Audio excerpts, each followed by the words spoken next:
পৰিস্থিতিৰ মাজত আমি আছো। এই মুহূৰ্তত চাৰিওফালে গুলী ফুটি আছে আৰু তাৰ লগে লগে যিসকল লোক আছিল তেওঁলোকে পাথৰ মাৰিছে আৰু এই মুহূৰ্তত মহিলা আৰক্ষী কেইবাগৰাকীও দুখ পাইছে, তাৰ লগতে আৰক্ষী কেইবাগৰাকীও আছে। এই মুহূৰ্তত আৰক্ষীৰ ভিৰৰ মাজত আমি বৰ্তমান মুহূৰ্তত সোমাই আছো। আৰক্ষীৰ ফালৰ পৰা যিসকল লোক আছিল কিছু লোক ইয়াত আবদ্ধ হৈ পৰিছে, আমিও আবদ্ধ হৈছো। এই মুহূৰ্তত পৰিৱেশ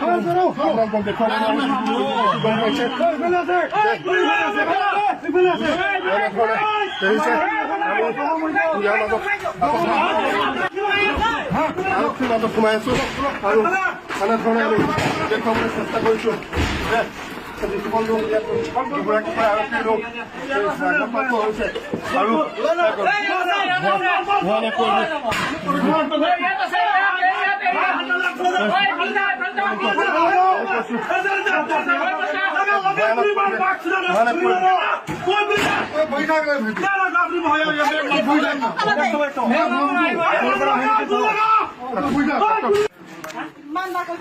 তেতিয়াহে কৈছো।